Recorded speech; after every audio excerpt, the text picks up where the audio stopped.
नमस्कार, मी रुशाली यादव सारंग। या बुलेटिनमध्ये आपण बातम्या विस्ताराने पाहूयात। अभिनेता सलमान खानच्या घरावर गोळीबार करणारे दोन्ही आरोपी यांना अटक करण्यात आलेली आहे। अवघ्या 48 तासांमध्ये मुंबई पोलिसांच्या गुन्हे शाखेकडून आरोपींना अटक करण्यात आली आहे। गुजरातच्या भुजमध्ये 2 आरोपींना बेड्या ठोकण्यात आल्या। दोन्ही आरोपींना मुंबईमध्ये आणलं जाणार आहे। सकाळी 9:30च्या सुमारास या दोन्ही आरोपींना मुंबईमध्ये आणलं जाईल आणि त्यानंतर कोर्टामध्ये हजर केलं जाणार आहे। गुजरातच्या भुजमधून या दोघांना बेड्या ठोकण्यात आलेल्या आहेत।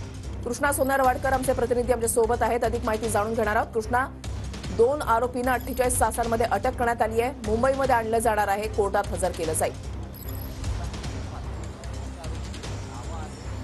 वृषाली, आपण पाहतो की दोन्ही आरोपींना घेऊन मुंबई पोलिसांचं पथक हे थोड्याच वेळामध्ये मुंबईमध्ये दाखल होत आहे आणि त्यानंतर त्यांना कायदेशीर अटक दाखवून कोर्टामध्ये हजर करण्यात येईल आणि त्यानंतर त्यांचा रिमांड हा जास्तीत जास्त कसा मिळेल यासाठी पोलिसांच्या तपासामध्ये आतापर्यंत जी माहिती समोर आलेली आहे किंवा सलमान खान याच्या घरावरती जो काही गोळीबाराचा प्रकार घडलेला होता त्यामध्ये बिश्नोई गँगचं कनेक्शन असल्याचं आता अधिकृतपणे जवळपास स्पष्ट होत आहे।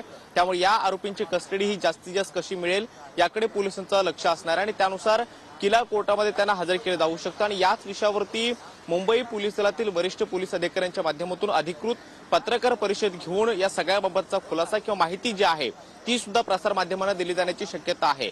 युनिट 9चं हे कार्यालय आहे आणि याच कार्यालयामध्ये कदाचित आरोपींना आणलं जाऊ शकतं, कारण या सगळ्या तपासामध्ये किंवा आरोपींना पकडण्यामध्ये या युनिट 9चं एक वेगळं महत्व आहे आणि इथूनच सगळे जे काही महत्वाचे तपासाचे धागेदोरे आहेत ते मिळत होते आणि वरिष्ठ पोलीस अधिकाऱ्यांच्या माध्यमातून या सगळ्यावरती लक्ष सुद्धा ठेवलं जात होतं। गुजरातच्या भुजमधून या आरोपींना आणलं जात आहे। मुंबई पोलिसांचं एक पथक आरोपींच्या सोबत आहे आणि गुजरात क्राईम ब्रांचची मदत या सगळ्या ऑपरेशनमध्ये घेण्यात आलेली होती।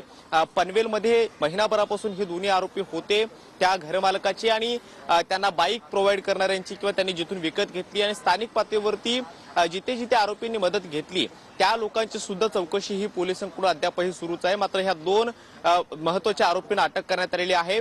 विक्की गुप्ता आणि सागर पाल अशी यांची नावं आहेत आणि थेट बिश्नोई गँगच्या संपर्कात असल्याचं आतापर्यंतच्या चौकशीमधून समोर आलेलं आहे। त्यामुळे आता यांच्या अटकेनंतर येत्या काळातला तपास हा अत्यंत महत्वाचा असणार आहे। वरिष्ठ पोलीस अधिकाऱ्यांचं लक्ष सुद्धा यावरती असणार आहे। त्यामुळे या सगळ्या प्रकरणामध्ये काय काय खुलासे येत्या काळामध्ये होतात हे पाहणं महत्वाचं असणार आहे। नक्कीच धन्यवाद कृष्णा दिलेल्या सविस्तर माहितीसाठी।